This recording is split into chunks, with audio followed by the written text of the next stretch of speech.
అట్లాంటి సన్నాసులకు మన పోలీసు వాళ్ళు నోటీస్ ఇచ్చారు. మా జాతిపితకు నోటీస్ ఇస్తారని. ఎవరికిరా నువ్వు జాతిపితవు? ఎవడు నీ జాతి? వినోద్రావు నీ జాత? ఎర్రబల్లి దయాకరావు నీ జాత? కుక్కడపల్లి కృష్ణారావు గారు నీ జాత? లేకపోతే తన్నీరు హరీష్ రావు గారు నీ జాత? నీ జాతికి పిత ఉండొచ్చు, మాకు మా నల్గొండకో లేకపోతే మా పాలమూరుకు నీ జాతితో ఏం పని? నీ జాతి ఏంది? నీ నీతేంది? నీలాంటోడు జాతి పితయి పెళ్ళ మొగుడు జోలి పెట్టుకుంటే కూడా ఫోన్ లేనే సన్నాసి నువ్వు జాతి పితవంటే ఎవడన్నా ఉంటే ఆత్మహత్య చేసుకుంటాడు, బాయిలో దుంకి చచ్చిపోతారు. సిగ్గుతోని తల వంచుకోవాలి. ఇట్లాంటి ఘోరమైన క్రూరమైన నేరాలు చేస్తే పోలీసు వాళ్ళు పట్టుకొచ్చినట్టు వానికి ముఖానికి ముసుగు తోడికి కండ్ల కాడికి ఇట్లా పొక్కలు పెట్టి పట్టుకుతారు. ఆయన ముఖం మందికి చూపియొద్దాడు. మన పోలీసు వాళ్ళు పిలిచినప్పుడు హరీష్ రావును కేటీఆర్ని అందరినీ ముఖానికి ముసుగు తోడికి పట్టుకొచ్చేది ఉండే, లేకపోతే ముఖానికి మసి ఊసి పట్టుకొచ్చి పోలీసుల ముందర పెట్టేది ఉండే. పోలీసు వాళ్ళు మంచోళ్ళు కాబట్టి ఏమనలేదు. మా జాతిపితకు నోటీస్ ఇస్తావా? మా జాతిపితకు నోటీస్ ఇస్తే తెలంగాణ సమాజానికి అంత ఇచ్చినట్టే అంటాడు. అట్లనే అనుకుందాం. ఒకవేళ మీకు నోటీస్ ఇస్తే తెలంగాణ సమాజానికి ఇచ్చినట్టే అంటున్నావు కదా, మరి నీ జన్వాడలో ఉన్న ఫామ్ హౌస్ మా తెలంగాణ ప్రజలదా? నీకు నోటీస్ ఇస్తే మరి తెలంగాణ అందరికి ఇచ్చినట్టయితే నీకున్న ఎర్రవల్లి ఫామ్ హౌస్ తెలంగాణ సమాజం అందరికి ఇస్తావా? జన్వాడలో నీకున్న ఫామ్ హౌస్ అందరికి ఇస్తావా? మొయినాబాద్లో హరీష్ రావుకున్న ఫామ్ హౌస్లో అందరినీ రాణిస్తావా? మీ టీవీలు మీ పేపర్లు మాకు ఇస్తావా? వేల కోట్ల రూపాయలు తెలంగాణను కొల్లగొట్టిన దాంట్లో తెలంగాణ నిరుద్యోగులకు ఏమని ఇస్తావా? ఎమ్మెల్యేలు, ఎమ్మెల్సీలు, రాజ్యసభలు, లోక్సభలు, మంత్రులు, ముఖ్యమంత్రి అన్ని మీరే తీసుకున్నావు. తెలంగాణ సమాజానికి ఇచ్చినవా? ఒక్క శ్రీకాంతాచారి తెలంగాణ కోసం ప్రాణత్యాగం చేస్తే శంకరమ్మ ఎక్కడుందో కూడా తెలియదు వాళ్ళ తల్లికి. కనీసం మొట్టమొదట తెలంగాణ కోసం ప్రాణత్యాగం చేసుకున్న శ్రీకాంతాచారి తల్లి కూడా చిన్న బాధ్యత ఇవ్వకపోతివే. జాతిపిత అంటే ఎవరయ్యా అంటే తెలంగాణ కోసం సర్వం త్యాగం చేసిన ప్రొఫెసర్ జయశంకర్ జాతిపిత అవుతాడు. లేకపోతే ఆంధ్రప్రదేశ్లో పార్టీ చచ్చిపోయినా, తెలంగాణలో అధికారం కోల్పోయినా, కేంద్రంలో ప్రభుత్వం పోయినా పర్వాలేదు అని తెలంగాణ రాష్ట్రం ఇచ్చిన సోనియమ్మ తెలంగాణ తల్లి అయితే తప్ప నీలాంటి దోపిడీదారుడు, దొంగ, లుచ్చ నువ్వెట్లా జాతిపితమవుతావని నేను అడగదలుచుకున్న. మిర్యాలగూడ నుంచి సిగ్గులేని మాటలు మాట్లాడతారు. ఇవాళ చేసిన తప్పులకు తల వంచుకొని ముక్కు నేలకు రాయాలి. తెలంగాణ సమాజం ముందల తెలంగాణ సమాజాన్ని క్షమాపణ అడగాలే తప్ప ఇవాళ ఇంకా సిగ్గులేని మాటలు మాట్లాడుకుంటా బీఆర్ఎస్ వాళ్ళు తిరుగుతారు. ఇక ఈడ కూడా మీ దగ్గర ఒక ఆయన ఉన్నాడు, నక్కచిత్తుల భాస్కర్ రావు అని. ఎవడయా భాస్కర్ రావు? ఎవడు? జానారెడ్డి చెప్పులు మోసినోడు కాదా? జానారెడ్డి ఇంట్లో నీళ్ళ సీసాలు మోసినోడు కాదా? జానారెడ్డి నమ్మి కన్న కొడుకు ఇయ్యకుండా నల్ల నక్కచిత్తుల భాస్కర్ రావు టికెట్ ఇస్తే కాంగ్రెస్ పార్టీ కార్యకర్తలు మీ రక్తాన్ని చెమటగా మార్చి మీరు భుజాల మీద మోసి మిర్యాలకు కూడా ఎమ్మెల్యేని చేస్తే మీ ఆత్మ గౌరవాన్ని తీసుకెళ్లి ఎర్రవల్లి ఫామ్ హౌస్లో కేసీఆర్ కాళ్ళకాడ తాకట్టు పెట్టినోడు ఇవాళ మళ్ళా మీ దగ్గరకు వస్తున్నాడు. గాయన మనకు నాయకుడు. ఒక్కసారి ఆలోచన చెయ్యండి.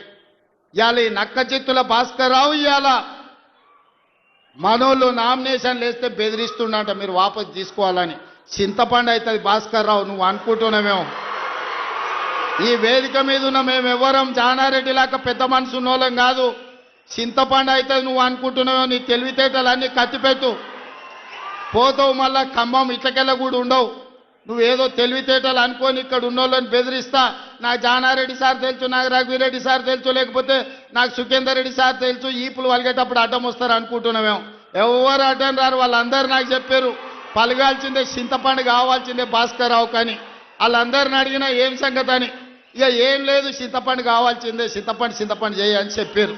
అందుకే కాంగ్రెస్ పార్టీ కార్యకర్తలకు నేను చెప్పదలుచుకున్నా, ఎవరు భయపడాల్సిన పని లేదు. ఇట్లాంటి నక్కచిత్తులో చాలా మంది వస్తుంటారు. ఈ వినయాలన్నీ మన దగ్గర వనికిరావు. నమ్మి ఎమ్మెల్యేని చేస్తే నాగార్జున సాగర్ ఉప ఎన్నికలు జానారెడ్డిని ఓడగొట్టడానికి ఇల్లు తిరిగిండు. ఇంతకంటే మోసగాడు ఎవడని ఉంటాడా? ఇట్లాంటి మోసగాళ్ళని గెలవనిచ్చారంటే మిర్యాలకు కూడా గౌరవమే పోతుంది. అందుకే మిత్రులారా, ఈ మున్సిపల్ ఎన్నికల్లో ఈ వేదిక మీద నుంచి నేను ఒక్కటే మాట చెప్పదలుచుకున్నా. మిర్యాలగూడ, నల్గొండ జిల్లాలో ఉండే 18 మున్సిపాలిటీల మీద నాకేం ఆలోచన లేదు, నాకేం రంది లేదు. 100% మీరు గెలిపిస్తారు, నాకు నమ్మకం ఉంది. కానీ రాష్ట్రంలో 123 గెలిచి తీరాలి. ప్రజలకు ఈరోజు సంక్షేమం అందాలి అంటే, తెలంగాణ రాష్ట్రం అభివృద్ధి జరగాలి అని అంటే, ఈ 2 ఏళ్లలో తెలంగాణ మున్సిపాలిటీలలో 17,472 కోట్ల రూపాయలు మనం ఖర్చు పెట్టినాం. కేవలం నల్గొండ జిల్లా మున్సిపాలిటీలకు 2,028 కోట్ల రూపాయలు ఖర్చు పెట్టినాం. మీ మిర్యాలగూడ మున్సిపాలిటీలో 295 కోట్ల రూపాయలు నిధుల మంజూరు చేసినాం. ఇవన్నీ మీ సమస్యలకు పరిష్కారం సరిపోతాయంటే సరిపోవు. భవిష్యత్తులో వేల కోట్ల రూపాయలు తీసుకొచ్చి మీ మున్సిపాలిటీలను అభివృద్ధి చేసే బాధ్యత నాది. మున్సిపల్ శాఖ నా దగ్గరనే ఉంది. స్వయంగా నేనే పర్యవేక్షిస్తున్నా. మీ మిర్యాలగూడానికి ఏం కావాలనో, నల్గొండ మున్సిపల్ కార్పొరేషన్కి ఏం కావాలనో, నాగార్జున సాగర్ల పట్టాలు ఇచ్చారు, కొన్ని పెండింగ్ ఉన్నాయి. జయవీర్ వచ్చి నాకు చెప్పిండు, ఎన్నికలు అవ్వంగానే మీ నాగార్జున సాగర్లో ఉన్న మున్సిపాలిటీ నందికొండలో ఉన్న ఇళ్ల పట్టాల సమస్యను కూడా ఇవాళ పరిష్కరించే బాధ్యత మన ప్రభుత్వం తీసుకుంటుంది. అందుకే ఇవాళ వడ్డించేటోడు మనోడు ఉన్నాడు, కానీ అడిగేటోడు కూడా మనోడు ఉండాలి. ఎవడన్నా అవతలోడు ఉంటే మంత్రులను అడగడు, మంత్రుల దగ్గరికి ఓడు. మనోడై ఉండాలి, మంత్రుల దగ్గరికి పోయేటోడు ఉండాలి. వెనకటికి పెద్దోళ్ళు చెప్పారు, మట్టి పనికి పోయినా ఇంటోడే పోవాలని. మరి ఇవాళ మీ మున్సిపాలిటీలు గెలవాలంటే కౌన్సిలర్లు, కార్పొరేటర్లు మనోళ్ళు ఉండాలి.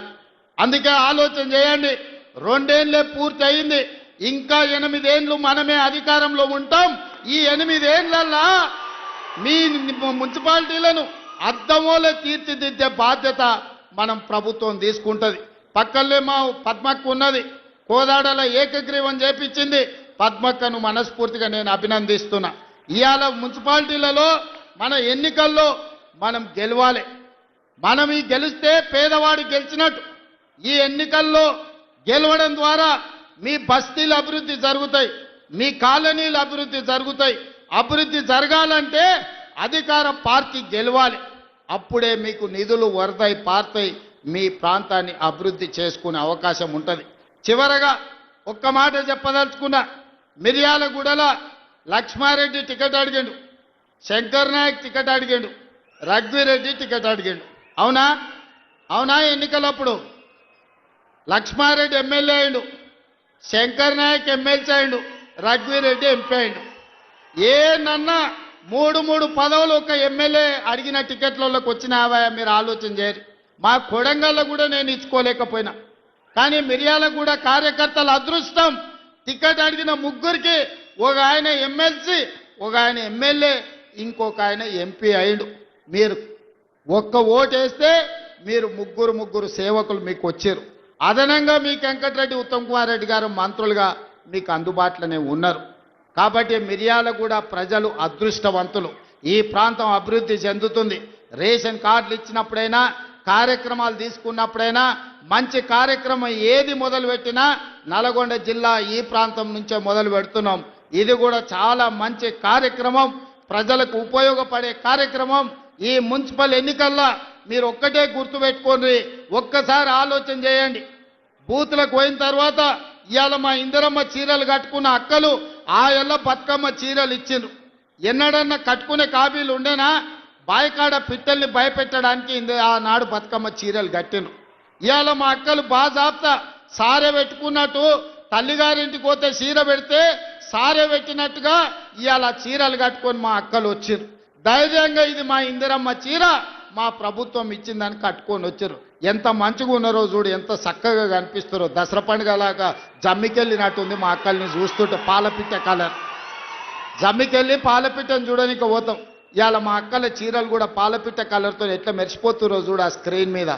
మా మగోళ్ళందరూ కూడా వాళ్ళు అడిగేటట్టు మాకు కూడా ఇస్తే మేము కూడా కట్టుకుంటామని. అందుకే మిత్రులారా, ఇవాళ ఓటేసే ముందల సన్న బియ్యాన్ని గుర్తు చేసుకోండి, ఓటేసే ముందల రేషన్ కార్డును గుర్తు చేసుకోండి, ఓటేసే ముందల 200 యూనిట్లు ఉచిత కరెంటు గుర్తు చేసుకోండి, ఓటేసే ముందల రైతు భరోసా గుర్తు చేసుకోండి, ఓటేసే ముందల రైతు రుణమాఫీ గుర్తు చేసుకోండి, ఓటేసే ముందల ఉచిత బస్సు ప్రయాణాన్ని గుర్తు చేసుకోండి, ఓటేసే ముందల 70,000 ప్రభుత్వ ఉద్యోగాలు మీ పిల్లలకి ఇచ్చిన విషయాన్ని మీరు ఇవాళ మీరు గుర్తు చేసుకోండి. ఇట్లా ఓటుకు లైన్లో నిలబడ్డప్పుడు 2 ఏళ్లలో మనకేమన్నా వచ్చిందా? 2 ఏళ్లలో ఇందిరమ్మ ఇల్లు మాకు ఎన్ని వచ్చినాయని లెక్క తీసుకోండి. ఇవాళ ఆలోచన చేసుకోండి, కాంగ్రెస్ పార్టీని గెలిపించండి. మీరందరూ ప్రతి ఒక్కరికి చెప్పండి, ఈ ప్రభుత్వం మనది, మన ప్రభుత్వాన్ని గెలిపించుకోవాల్సిన బాధ్యత, ఈ ప్రభుత్వాన్ని నిలబెట్టుకోవాల్సిన బాధ్యత మీ మీదనే ఉన్నది. అందుకే ఇవాళ మీ అందరినీ చూసినాక నాకు మనస్ఫూర్తిగా ధైర్యం వచ్చింది. రేపు జరగబోయే ఎన్నికల్లో 123 మున్సిపాలిటీల మీద కాంగ్రెస్ పార్టీ జెండా ఎగురుతుంది. మున్సిపల్ గడ్డ కాంగ్రెస్ పార్టీలకు అడ్డ అని చెప్పి ఇవాళ మీ అందరినీ చూసినాక సంపూర్ణమైన విశ్వాసం వచ్చింది. మీరందరూ కూడా అండగా నిలబడతారు కదా, ఎన్నికల్లో అండగా ఉంటారు కదా, ఆడబిడ్డలందరూ ఓటేస్తారు కదా. సిద్ధమేనా? సిద్ధమేనా? సిద్ధమేనా? సిద్ధం అన్నోళ్ళందరూ చేయి పైకెత్తి పిడికెళ్ళి బిగించండి. జై కాంగ్రెస్, జై కాంగ్రెస్. హస్తం గుర్తుకే, హస్తం గుర్తుకే, ఇంకా గట్టిగా హస్తం గుర్తుకే. ధన్యవాదాలు మిత్రులారా.